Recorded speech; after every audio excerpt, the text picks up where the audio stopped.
college football playoff round number 2. We got 4 games. The final 8 teams. Are we calling it the Elite Eight, or is that just a March Madness thing? Either way, what an electric slate of games we have, ladies and gentlemen. Texas Tech, Oregon in the Orange Bowl. Alabama, Indiana in the Rose Bowl. Who would have ever thought Indiana playing in a Rose Bowl?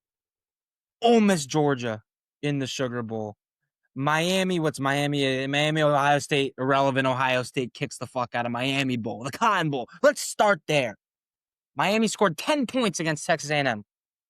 You think they're going to score more than 10 points against Ohio State on offense? Absolutely not. Ohio State, by the way, they might legitimately have 4 top 5 picks between this year's draft and next year's draft on their defense. At least 3. That's unheard of. This defense is the best in the world. They're unbelievable. Carson Beck looked like shit. The only reason Miami won that game against Texas A&M is because Fletcher ran all over Texas A&M, who has had one of the worst run defenses in the country at times this season. Ohio State's not going to let that happen. Ohio State's not going to let that happen. They have not allowed a 100-yard rusher all season. Miami isn't playing in the Cotton Bowl if it wasn't for Mark Fletcher in this Miami run game. And I will tell you this, though. Out of all of the teams that I think can go toe-to-toe with Ohio State in the trenches, or with any team in the country in the trenches, I think it's Miami, especially on the defensive line. And yes, Ohio State has the best defensive line in football in terms of straight guys, right? Straight guys across the whole front of it. Straight guys.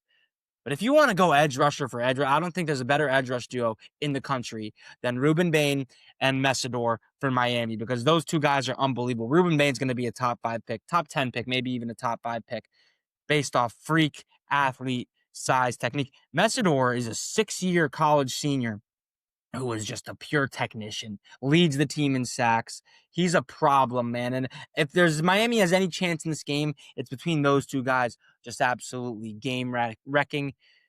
But I don't see it. I just don't see it. Let's not waste too much time on this game. Mario Craver had a good day through the air, and I am a Mario Craver guy. If you've listened to the podcast, I think that guy is an unbelievable talent. I think he could be a potential late first-round pick next year in an absolutely loaded class. He's not fucking Jeremiah Smith or Carnell Tate. What are we talking about here? Miami doesn't have the guys in the secondary. Ohio State's offensive line is it is pretty good, but they did let up 5 sacks in the Big Ten championship game against Indiana. Miami has a better pair of edge rushers than Indiana does. No disrespect to Indiana, their defense is obviously phenomenal as well. So if there's anything you Ohio State fans should be worried about, it's Ruben Bain, it's Messidor, it's this Miami defensive, especially on the edge, man. It's the defensive line. That's the only thing you should really be worried about. If they wreck this game, if they get to Julian Sayin, if Julian Sayin can't get the ball out, if he's frantic in the pocket, he is still a young player, but he's showed such incredible poise so far this season. So if those two guys can't get to Julian Sayin and really game wreck this game, I'm talking a couple of strip sacks, maybe hit him, cause an inaccurate throw, and we get a pick 6, because I don't think this Miami offense is going to have any chance moving the ball against this Ohio State defense. I like Ohio State minus 9.5. I'm thinking Jeremiah Smith and Carnell Tate to combine for 200 receiving yards at plus 225 is a safe little sprinkle there. I'm talking a half unit sprinkle. And we're like, so my unit, I'll be transparent. I'm a $20 unit guy. That's my unit. That's where we're at. So $10 on Jeremiah Smith and Carnell Tate for 200. What's the math there? Boy. For a guy that gambles as much as I do, if I put $10, I'd win 22. Is that what that is? 22, right? Yeah. So you basically gain a unit. I don't know. I'm not playing this game. I like that. I like the odds there. Plus 225 for Jeremiah Smith and Carnell Tate to combine for 200. That's on DraftKings. I like that. Ohio State minus 9.5. I'm thinking like 31-10 Ohio State. And I think Bo Jackson is second half rushing yards, if that's even a prop you could take. That guy's been incredible for Ohio State down the stretch. And that was the only knock on them early on in the season. Like, oh, do they have a run game? Yep. Oh, they found it with Bo Jack. That guy's a stud. All right. This game is the hardest game to predict out of all of these games, in my opinion, because who the fuck knows with Texas Tech at this point? They have not played any real competition, and Oregon is a wagon on paper. on paper, they are a wagon. They did get beat in Eugene by Indiana, but I think that's more of a testament to Indiana, and Oregon was a little bit banged up in that game, particularly Dante Moore, and on the defensive side of the ball. They're also getting back their best wide receiver here, and they have some good receivers. They have the best tight end in the country in Sadiq, but they're getting back the Corian Moore, and that guy is fucking unbelievable. There's a reason he was the number 9th ranked prospect this season out of all the freshman classes. He's number 1 ranked wide receiver. They're getting him back in this game, and Texas Tech's one loss this season came against Sam Leavitt, Arizona State. And Jordan Tyson had over 100 yards in that game.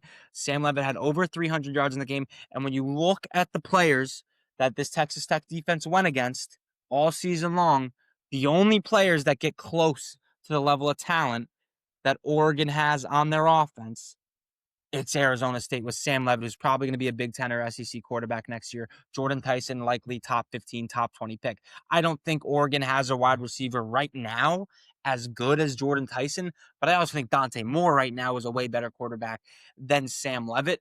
Also, Dante Moore has way more options at his disposal, whether it's Benson, whether it's Sadiq, whether it's Whittington, whether it's DeCorian Moore. Like, he has way more weapons at his disposal than Sam Leavitt does. So I am worried about Texas Tech's defense in the back end, and their pass rush is incredible. I think they're like top 5 in the country in sacks or whatever. I have it here somewhere. That's not the point though. They haven't played an offensive line as talented as Oregon's. There's no offensive line in the Big 12 is as good as Oregon's. And if there is an offensive line that is close to Oregon's, it's Texas Tech. So I guess you could say like they go at them every day in practice could be a play, but I still think Oregon has one of the best offensive lines in the country. Dante Moore's only been sacked, it was like 12 times in the regular season. 6 of them came against Indiana. And there's Indiana's front 7 again, by the way, because Julian Sayin got sacked 5 times all year, or 6 times all year, and he got sacked 5 times by Indiana. Indiana's a problem. We'll get to them. We'll get to them momentarily. Their defense is the real deal. Their defensive line is incredible. But the only weakness for Texas Tech is in the secondary, right? 26th against the pass, which isn't even that bad, to be completely honest, but it's just not really dominant. But you look at the games Texas Tech has played, they're beating the brakes off of teams. They haven't won a game by less than 20 points. So teams are just passing the ball a lot. So those numbers are obviously a little bit inflated. And I have it here. Even though they're 26th against the pass in terms of passing yards, which still is pretty good. That's like top 20% in the country out of FBS teams, something like that. They'll have the 3rd lowest yards per pass attempt, 2nd lowest yards per completion. So the 26th against the pass number is a little bit inflated because they were just beating the brakes off of teams. So teams, when they're losing, they're going to have to pass the ball a little bit more. But 2nd lowest yards allowed per completion in the country. I think that's only to Ohio State. 3rd lowest yards per pass attempt. So I think this Texas Tech defense is the real deal. It's just the only sample size that we have with this Texas Tech defense against some good passing attacks and good wide receivers is one, the BYU game, and the 2 white guys that I always get confused on BYU. Both of them had pretty decent games, like Parker Kingston, is that his name? Like, both those guys had pretty good days, like decent days. Like, they were making plays down the stretch, but it was garbage time, so it's not really much to hang your hat on. But it's just that Sam Leavitt, Jordan Tyson, easily the most talented quarterback and the most talented wide receiver on Texas Tech's schedule. And they lost that game. And Sam Leavitt had 300 yards. And Jordan Tyson had 100 yards. Now you've got Dante Moore, who's better than Sam Leavitt. You have DeCorian Moore, who's probably more talented than Jordan Tyson. I mean, he's a number 9th ranked prospect in the class of 2025, right? So that's the only sample size you have for this Texas Tech defense against an elite weapon and an above average quarterback. He's probably going to be playing in the SEC or the Big Ten next year in Sam Leavitt, right? But then you also look at Bear Brockmeyer and what were his 3 worst performances. This is a lot of box score watching here. Obviously, the Utah game, he left early. And the BYU game was just dominant defensive football, dominant run game with, oh my goodness, their 1-2 punch is nasty. The guy that's light-skinned, but is that, oh my gosh, what's his name? Not Jacory or whatever, not Jacory. Oh my gosh, I have it here somewhere. Dickey. Cam Dickey and Jacoby Williams. Okay. They went off in that game. He had a dot to Virgil in the end zone against BYU as well.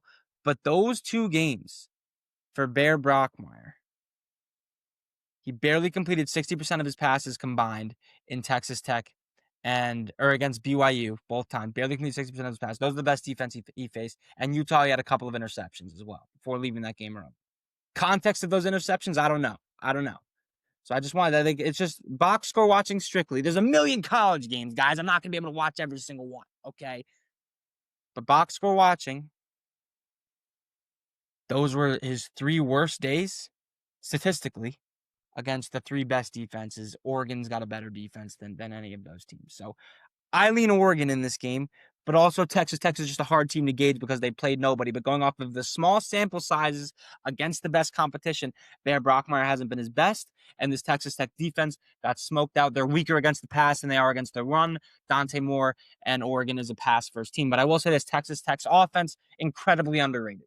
Not a single team in the field scored more points per game this season than Texas Tech. Also against Big 12 opposition. Texas Tech, 42.5 points per game, top 10 in Power 4 in passing yards per game, 11th in Power 4 in rushing yards per game. Like I was talking about the 2,000-yard backs, Cam Dickey, Jacoby Williams, 1-2 punch. Jacoby Williams more out of the backfield, didn't have 1,000 rushing, but 1,000 scrimmage yards. Baron Morton against Utah, though, 12 for 19, 2 INTs. And barely completed 60% of his passes against BYU combined for the both times they played. Those are the 2 best defenses he played. Neither of them are as good as Oregon's, especially Oregon's front 7 and their pass rush. And I do like these this group of receivers with Vigil and the other guy, I forget his name, very underrated. Dickey, Jacoby Williams. I think this offense can put up points. I love the over 51.5, but I just think Oregon, I trust Dante Moore more than I trust. Did I say Bear Brockmeyer earlier? I meant Baron Morton earlier if I said Baron Brockmeyer. Either way, I trust Oregon more than I trust Texas Tech. And Texas Tech defense, I said a million times, the sample size of Texas Tech's defense against an elite wide receiver and a good above average quarterback is not ideal. Give me Oregon minus 2.5. Not confident in that, though. Not very confident in that. But I do like the over 51.5. And I took that today.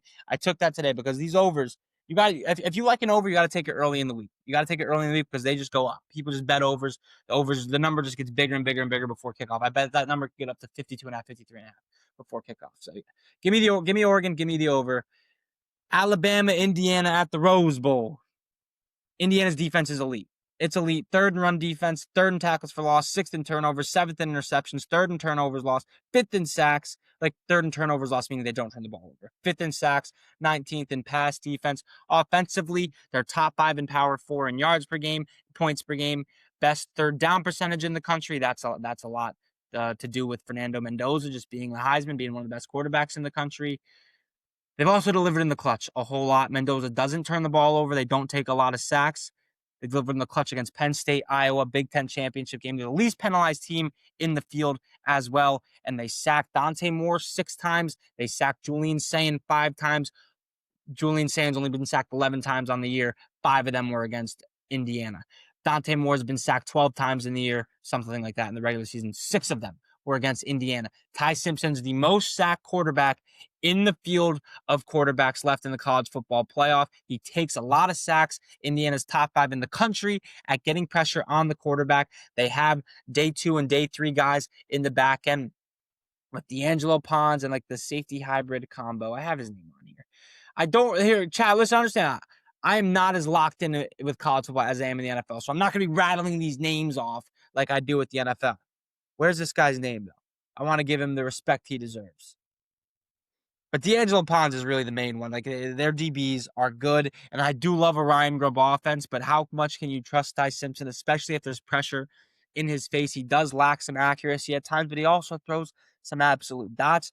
Jeremy Bernard is a beast as well, but what really scares me about Alabama is their inability to run the 4-minute offense and really just run the ball at all. Oklahoma had opportunities in that game in round 1 to come back, but they missed a field goal. Like, Bama got the ball back in the 4th quarter and then went 3 and out. They could not establish the run game. They could not establish a 4-minute offense. If they somehow get a lead in this game against Indiana, which I don't think they will, I think Indiana will take care of business. I'm betting Indiana -7 here. But if they do somehow hang around in this game and they have a lead in the 4th quarter, I will be hammering the fuck out of an Indiana live bet on the money line, because this Alabama team does not have the rushing attack to run a sustainable 4-minute offense and close out a game, whereas Indiana has one of the best run defenses in the NFL, and they've been incredibly clutch all year, especially Fernando Mendoza. So I love Indiana if they go down by like a touchdown in the fourth quarter, hammer that live all day. I don't think that'll be the case though. I think they're gonna like Ty Simpson's gonna get sacked 10 times. He's gonna throw a few interceptions. I think it's gonna get ugly for this Alabama offense and Ty Simpson. But then again, Oklahoma was they created a lot of pressure. They had one of the most sacked teams. They created more sacks than any team in the SEC, I believe, outside of Texas A&M. So I do think like that is a factor, but Oklahoma doesn't have the offense that Indiana does. And it's like John Mateer or Fernando Mendoza. What are we doing here? Elijah Surratt, probably going to be a second round pick in the NFL. Like he's going to be an NFL receiver. Like what are you talking about here? And Hemby's gonna be drafted as well. So give me Indiana -7 easily. And now I'm most excited for this game easily. Ole Miss at Georgia. I love Ole Miss in this game. I love the over in this game. I think this game in the Sugar Bowl is going to be so much fun. I'm taking Ole Miss plus the points. I'm taking Ole Miss on the money line. Ole Miss, Georgia, the most fun game on the slate. I love Ole Miss in this game. They have the best passing attack in the country against an SEC schedule. They were not only third in yards per game, but second in yards per completion. So they're spreading the ball out deep down the field. Trinidad Shambliss, most underrated quarterbacks in the country, dual threat dog. Underrated 24-6 total touchdown interception ratio, 3,400 total yards, and Kawan Lacey, second team All SEC. I think he might be the best running back in the field of college football, in the field still remaining. He's unbelievable. He averaged 5 yards per carry and ran for 1,200 yards and 20 touchdowns as a sophomore, and he only got 12 carries the first time he saw this Georgia team. They're going to get him the ball way more. Defensively, Ole Miss, not the greatest. Not the greatest. 20th in the country, 62nd in sacks. But Georgia's defense is not the defense that it uses. Georgia is 102nd in turnovers created. They are 107th in sacks, both the lowest rank out of any team in the college football playoff. They don't create turnovers. They don't get after the quarterback. They played two of the best passing defenses in the country, Tennessee and Alabama. Ole Miss and Tennessee. Ole Miss put up 35. Tennessee put up 41. I think Ole Miss was winning that game in Athens going into the fourth quarter. They just got shut down in the fourth, which obviously you can't do against a Kirby Smart team. Gunnar Stockton's a good player, but I think Trinidad Shambliss is better. I think when you look at these group of weapons, yes, Zachariah Branch is the best receiver, but I'm taking the receiving core with Daquan Wright, one of the best tight ends in the country, Wallace Alexander, and Kawan Lacey is the best running back in this game easily. I'm taking that receiving core. The offensive lines, I think, are pretty. I think it's mute. I think it's a moot point. I think Ole Miss's offensive line will dominate this Georgia defensive line. It doesn't generate any pressure. They don't create turnovers. They can't cover these guys. Give me Ole Miss plus 6.5. Give me Ole Miss on the money line. And I think the freest bet of the weekend is the over 55.5. The only thing that scares me about this total is that Georgia is like the only team that controlled the time possession more in the field or in the country, really, I think was JMU. So they could just run the ball and Ole Miss offense doesn't see the field. Either way, though, I love Ole Miss. I love the over. I think Ole Miss is the only upset that I'm picking this week. And yeah, I mean, I'm going with my guns. I'm sticking with my guns. The Georgia team has been a lot better in the like later on in the year, obviously, and they're one of the hottest teams in the country right now. But I love Ole Miss. I love Trinidad Shambliss and Kawan Lacey. If you haven't watched that guy, go type in Kawan Lacey highlights on YouTube.